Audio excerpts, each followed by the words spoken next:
Welcome to week 2 of our Galatians study. Hope that you've been getting a lot out of the daily devotions and out of the weekend messages as well. And to get the most out of this series, just engage as much as you can. It's so great that you're doing this as well. Okay, we're going to read the Bible now. I'm going to release you to pause the video and read the Bible. You can do this one of two ways, or obviously whichever way you want. I'm not there, I can't make you do it. Essentially, two options for this reading. Implement the TAP system, where if you want to make an observation or ask a question, whatever it might be, you rap on the table. If you have someone particularly chatty or someone who likes to go down rabbit holes, you might like to implement a 3-tap limit. You can only do it 3 times because then they'll save it from when they really want to speak. The second option is that once you've read it through, you just read it straight through and then you take 6 minutes, set a timer on someone's phone, and all of you write down 3 things. Light bulb, which is something that occurred to you from this passage, question mark, a question that you have about this passage, and number 3, arrow symbol going forward, what's something that you can take away and apply from this message. Everyone writes one thing down, like one thing for each category each, and then once the timer goes off on your phone, you just go around and say what yours is without having a massive discussion, just making your observations. So after we do that, then we'll come back for just a 10-minute summary of the passage that we've just read through.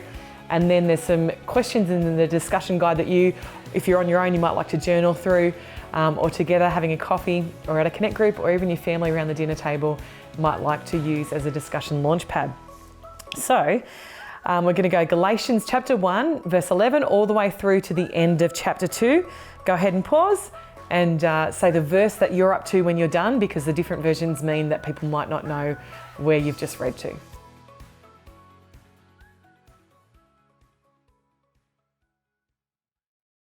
How did you go?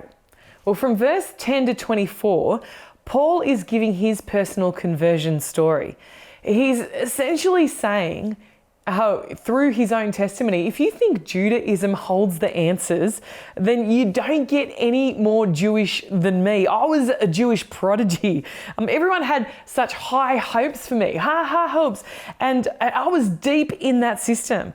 I can testify, it doesn't hold the answers. Well, that last bit comes a little bit later, we'll get into that. But here we get a little bit of insight into Paul. He's outlining his pre-conversion, that pre his conversion, he was 100% not interested in Christianity at all. He was not predisposed to the gospel. It was a legit crazy revelation for him to come to the place that he came to. Of course, if he's been so deep in that system, when he has a miraculous conversion, then he's going to be repulsed by the system that he has come out of. Maybe you're like that. You were deep in something before you came to Christ, and now even a whiff of that, you're just repulsed by. For me, I was someone who really valued popularity. I knew who I had to be in order to be popular. I knew the way that I had to act in order to be popular. And so when I became a Christian, I was so deep into that mindset and that thinking that then I was repulsed. If I went to church or a convention or a conference or a camp where I felt like I could see who's who in the zoo or the popular group or whatever, I was like, ugh, I hate that. Like, give me 2 people that I can have a coffee with and we can all bare our soul together than a group of people who are shiny. I was like, nah, I've been saved from that. I don't want that in my life anymore. Well, what is it for you? Well, for Paul, he's saved out of Judaism. He's saved out of that system. And so when he falls face down on the ground, and you can read about his conversion in Acts chapter 9, it's the original Luther moment. Martin Luther falls face down on the ground with this revelation that it's only by grace through faith that we're saved in Jesus Christ alone, and it's not through ritual or morality or anything else. He has that moment, and he's not rushing then to the Jewish epicenter of Jerusalem to get it ratified. Now, that also means that we too often want to run from the thing that we're saved from. Run, Forrest, run. But Paul does go up and meet with Peter. Your version might say Cephas. That's just another name for Peter. Or Cephas, who knows. He's still not keen to get amongst the others. The faith experience has been so personal and he wants to get it right, and it's where we get expressions that he has like, When I was among you, I resolved to know nothing except Christ and him crucified. So he goes to Jerusalem, but he's making clear it's not because the Jewish Christians are any better than him. He gets it. It's not because he's recognizing the authority of the Jewish centre. He goes because God's told him to. Paul's taking the gospel he's been preaching for a long time, and he's taking it to the leaders of Jewish Christianity to see if they will accept it or reject it. Now, it's not that he's going to change it, because he's made it very clear he's not doing it for the approval of men. He's only doing it for the approval of God. But he's like, what's this going to look like? It's a watershed moment for the church. Fortunately, it's all good.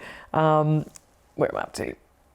He holds fast to his belief that salvation through Christ alone, that he doesn't even compel his mate Titus to get the old chop, get circumcised, even though they're about to go into the heart of Judaism, and it's where people might not even eat with someone like Titus because he's not circumcised. He's like, no, Titus, it's through Christ alone.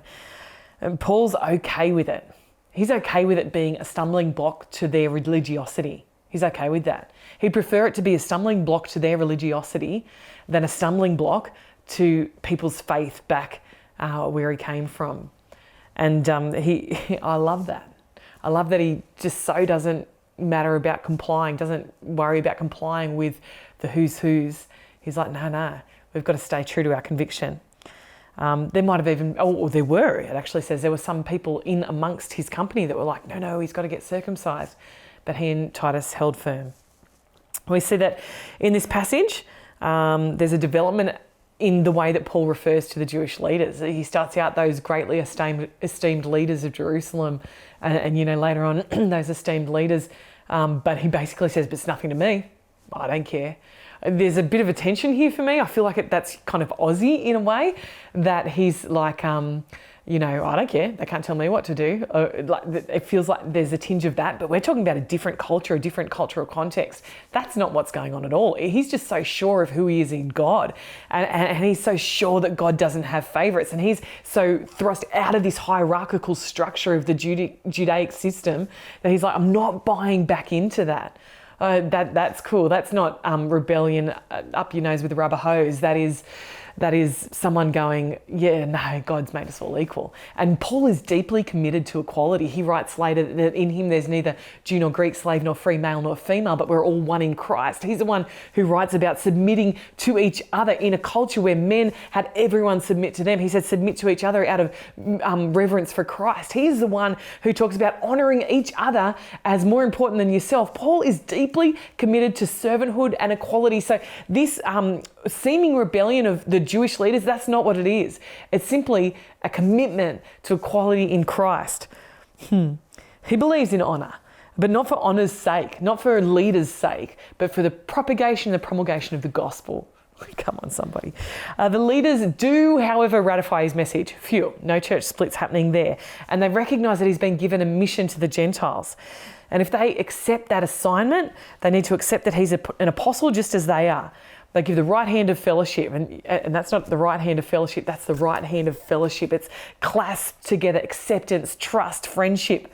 The Judaizers, I'm not sure I'm saying that right, I'm sorry, but the Judaizers, they would have hated that. The people who were disputing against Paul, the false teachers that he's writing to, they would have hated that Paul was accepted by the people in Jerusalem. So good. It's like when you want to get rid of someone at work and then you see them out for drinks with the boss, you're like, Paul is passionate about one church. He writes about neither Jew nor Greek, etc. He is so committed to the entrustment of the gospel being for everybody. The one who lives among the Gentiles as a Gentile. And he looks at Peter and he says, hey, you're someone who was like this, Peter. You're someone who got the revelation that this is for everybody. But then when the bigwigs show up, you pull back from the Gentiles, even though you were living amongst them as one of them. It's like, are you serious, Peter? And Paul gets in his face about it. I love Peter. Peter gives me hope for myself. Peter helps me to see that when I get it wrong, when I do dumb things, when I make stupid choices, when I should know better, when I compromise, that God does not do away with me. This would have been hard for Peter, as if denying Christ 3 times in Christ's hardest time of his entire life on earth was not enough to be recorded for all of history. Here he gets recorded again that he is actually not living the way that he should in terms of starting off this church for everybody. Ouch. And it's there for all of history. But I say thank you, Peter, for royally stuffing it all the time to let us know that there's still hope for us. And thank you, Paul, for getting in his face. How good is that? That actually we can get in each other's face when it matters. So that's where Paul's struggling, because he realizes the ramifications of these seemingly simple additions. It's undoing the entire message if we head down that path. So then he leads into the rest of the letter by reminding them that if a Jew becomes a Christian, they've already admitted that the law can't save you. If you commit your life to Christ, you're already saying, if you're a Jew, well, the law wasn't enough. I have to accept Christ. It's Jesus Christ who makes you right. This, however, does not mean that you just, go up the wazoo with license and chuck in all morality and do away with the law. Of course not. Our sin goes with Christ on the cross. The past is dead. So why would we then rebuild that life? We don't forget grace though, because why would Jesus die if we didn't need grace? And so that's where we finish off, and that's where we leave off, and that's where we get ready for another week.